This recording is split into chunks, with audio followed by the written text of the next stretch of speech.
Swayam Prabha. Digital India. Educated India.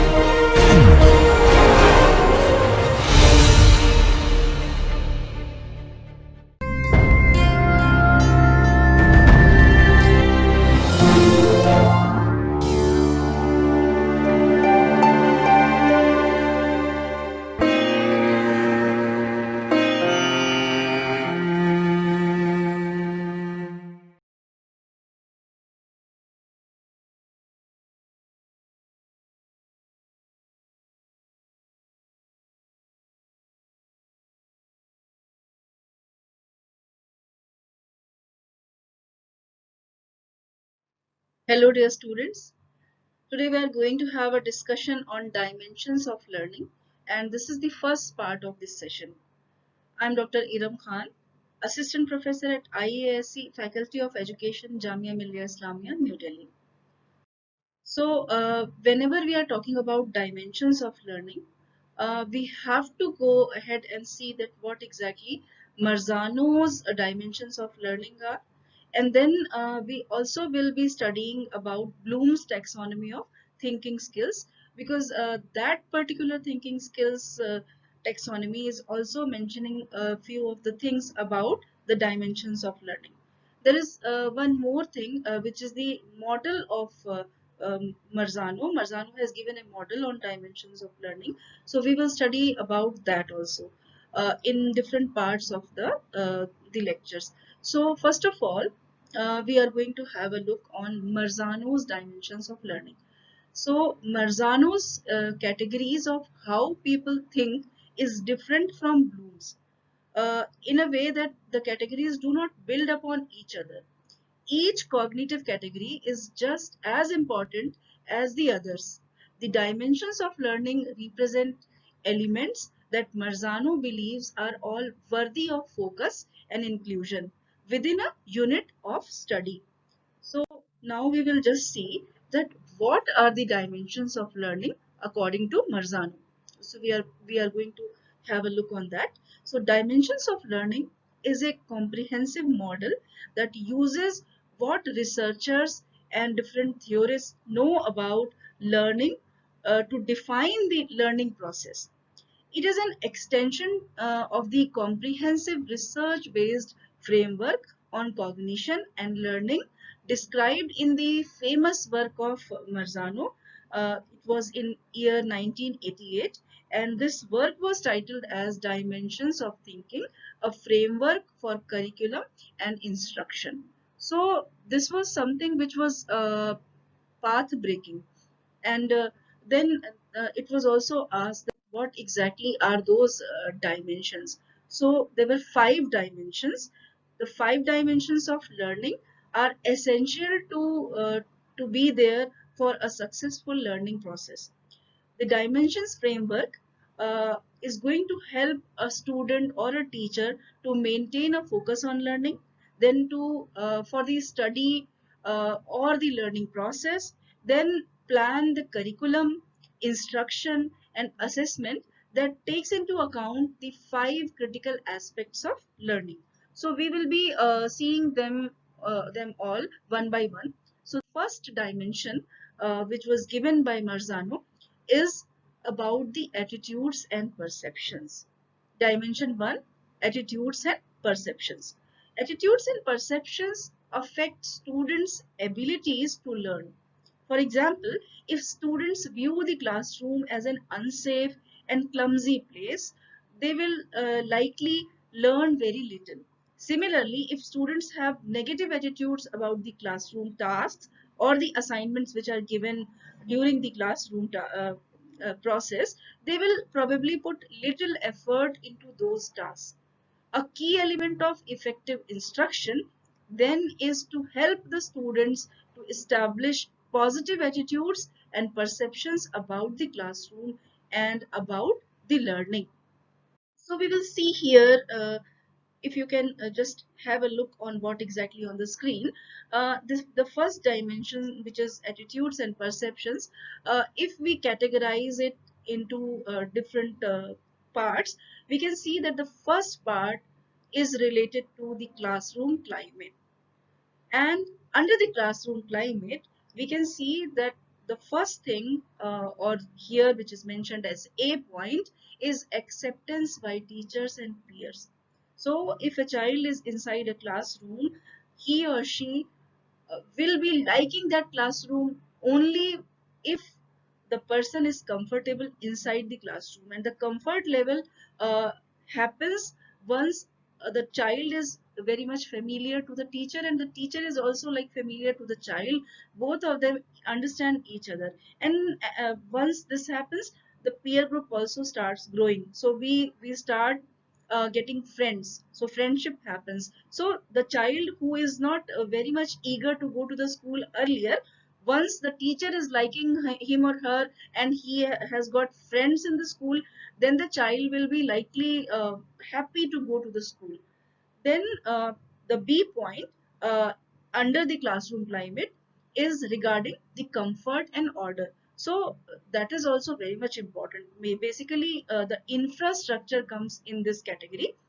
How good the classroom facilities are, how clean and how easygoing this classroom is, that is also very much important for a effective classroom. So the comfort level and the orderly manner is also very important if we want to build a positive attitude and the perception under the child. So then we should go to the next level or under this attitudes and perceptions dimension, and that is regarding the classroom task or the homework or the assignment which we actually give to our students. So how these are going to impact, to make a kind of impact on the child. So under this, the first point is value and interest. So if we are giving any assignment to a child or to a student, we have to see that what exactly are the values which are intact with this assignment, how much interesting this assignment is for the student. So if this assignment is interesting, she or he is liking that assignment, there is a possibility that the child will take much more interest in doing or in completing that assignment. Then we have got the ability and resources. So we have to see that also, that if we have given some homework or some task which is beyond the ability of the child, then there is a possibility that this person is not able to complete the assignment, and this will cause a kind of inferiority in that child. So we, being a teacher, we have to see that this assignment should be doable. There should be the ability, or there should be some sort of skill training or kind of teaching should happen before we assign some work. And then we have to see that if we have given some work, the important resources, the necessary resources to complete that sort of work is available with the child or not. So this was ability and resources point, and then we have got the clarity. So whatever home task or assignment is being given to a child, it should be very much clear to him or her. It should not be confusing. Otherwise, this confusion is not going to let the child to complete the assignment properly, and again there will be a kind of confusion or maybe the sort of inferiority, and less interest will be given in the class, and the classroom task will not going to be accomplished. So this was the detail of the first dimension, which is attitudes and perceptions. Now let us go to the next dimension. This The next dimension is actually known as to acquire and integrate knowledge. What exactly this acquire and integrate knowledge has to say? When students are learning new knowledge, they must be guided in relating the new knowledge to what they already know. Uh, Basically, we all know that the new knowledge is the manifestation of what already we have got earlier, what knowledge we were having previously. So it should be like, if we are providing some new knowledge or some new topic is introduced, it is our responsibility to connect it with something which was taught to them earlier or which is known to them earlier. Then only they can organize it and then they can make it a part of their own long-term memory. So when students are acquiring new skills and processes, they must learn a kind of model, or kind of steps should be learned to them, so that the process is understood to them. Then only they can do a kind of a similar tasks in future without any problem. So whenever we are like in case of mathematics, if we are teaching some sort of numericals, so only solving the numerical would not be the focus. We have to let them know that what exactly is the process through which that type of numericals can be solved, so that in future if we give any like different numerical of the same sort, they will be in a position to solve it. So that kind of step or procedural knowledge should be given to them. Then uh, the internalization process should be very much based on the skills and practicing those skills. So we will just see so now let us see the second dimension in detail. The second dimension, which is acquire and integrate knowledge. What happens, like if we talk about this in detail, the first thing which happens is we provide some sort of declarative knowledge to our students. And in order to provide them declarative knowledge, first thing which we do is to construct the meaning. Construct meaning where the meaning is of a new knowledge or a new part of topic is having some relation to the old knowledge or to the previously taught something. So they relate with the earlier taught thing, and they construct a meaning. After constructing the meaning, they organize the parts of this new knowledge. And after the organization, the creation of a model, a type of a process has happened, then they store that particular method or process in their long-term memory, and it is basically a kind of knowing that knowing of this particular new knowledge happens, and it is stored in the long-term memory. Then under this, the second sort of way or method which we follow is to provide the procedural knowledge. What is procedural knowledge? We basically construct models. We were saying that whenever we are teaching something new, we have to inform our students that what exactly is the basic thing which is to learn that process. So in case of a numerical, we have to tell them that what is the method or what is the way in which such sort of numericals can be solved, so that in the if the second time or third time we are providing them another numerical of the same sort with changed numerals, they will be in a position to shape their answer. And after this shaping their answer or getting to that answer, they will internalize the way in which they can solve the same sort of numerical whenever in their life they will be in a position to do that. Like they will be in a position to complete that numerical, to solve that numerical, because the process of solving this numerical is known to them. So this is the second dimension, which is acquire and integrate knowledge.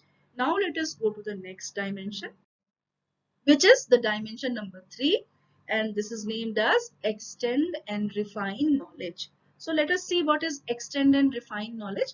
Learning does not stop with acquiring and integrating knowledge. Learners develop in-depth understanding through the process of extending and refining their knowledge. For example, by making new distinctions, clearing up misconceptions, and reaching to conclusions, they rigorously analyze what they have learned by applying reasoning process that will help them to extend and refine the information. Some of the common reasoning processes used by learners to extend and refine their knowledge, we are going to just learn about all those processes through which they actually extend and refine their knowledge. So on the screen you can see that there are certain processes which are listed. So the first process for making an extension and refining the knowledge can be comparing. So whenever we do we do our extension, like we extend our knowledge, we sort of do a comparison between the new knowledge and the earlier learned knowledge. So this comparing happens, and then after the comparing has happened, we sort of do a classification that okay, this thing, like this particular new thing which I have learned, this is belonging to this category. Suppose it's a sort of uh, theory or some sort of thing which is related to science. We make a classification and we put it in that category of, in our mind itself, we classify it in a particular subject or to a particular paper. So this classification happens. After this, we do abstract thinking. Whatever we have learned, whatever we have internalized in practically or after doing some sort of practice, we make an abstraction. One abstract thinking happens in our mind, and we start making a kind of assumption that okay, this sort of thing happens, so this will result into this. So that abstraction happens. We start imagining, and after this abstraction, there is an inductive reasoning. What exactly we mean by the inductive reasoning? We sort of start inculcating more and more examples of the same sort.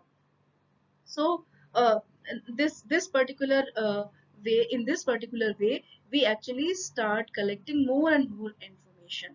And after this collection of the information, our mind actually starts discarding, which is not that particular reason is discarded, which is not that much likely. So after the inductive reasoning, the deductive reasoning happens, and we actually make a consensus on the particular meaning of that sort of knowledge. So after this deductive reasoning has happened, we come to a kind of conclusion that this is the meaning of this new knowledge.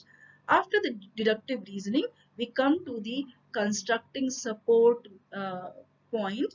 What does this mean? Whatever consensus we have agreed on, we sort of go and see that how others, our counterparts or those who are from the same field, are basically thinking about what you have deduced, and after the deductive reasoning what you have postulated. We need to go and seek advice or seek support in the in respect to see that acceptance of our reasoning uh, regarding one new knowledge. So we seek support, we seek or construct support for that particular new knowledge which we have postulated. Then we analyze our errors. Once we have got all those suggestions and all those sort of expressions from others, we start seeing that what exactly is the error which we have done. So after the suggestions have received, we start analyzing our new knowledge with seeking different errors, and then we actually try to remove those errors.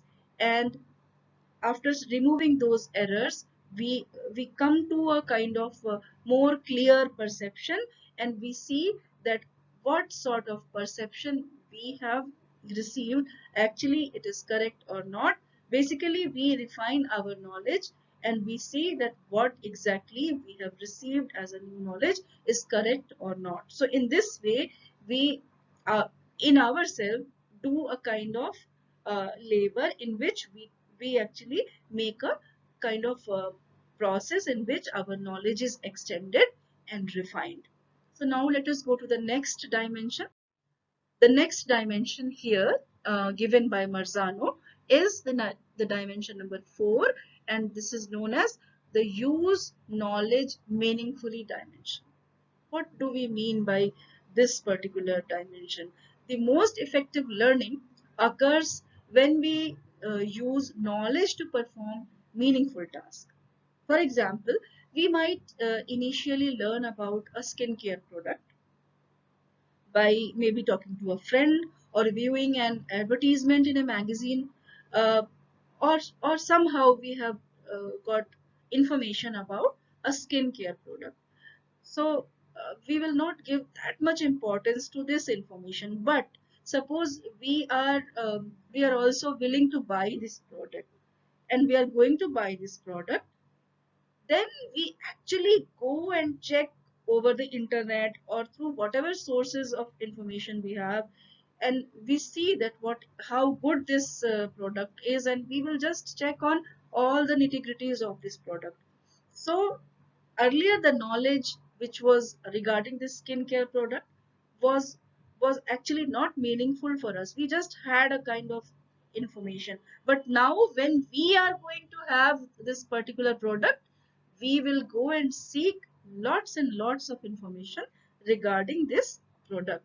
So we just make use of our knowledge regarding the product. So making sure that students have the opportunity to use knowledge meaningfully is one of the most important parts of planning a unit of instruction in the dimensions of learning model. There are 6 reasoning processes around which tasks can be conducted or constructed to encourage the meaningful use of knowledge. So let us see those 6 paradigms.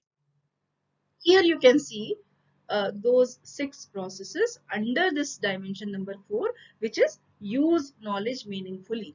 So the first way is basically decision making. So just take the example of buying a skincare product. So first of all, we we have taken a decision that okay, I'm going to buy this skincare product or a skin cream basically. Then we go and check that whether this cream which we are going to buy is going to be helpful for us or not. So we see that how good it will be to solve this sort of problem or to enhance uh, our beauty or anything which is related to the skincare product. So we do the problem solving. After decision making, we do the problem solving. We see that how helpful this particular thing regarding which we have taken a decision is going to happen. Then we go on invention. What is basically after problem solving this invention?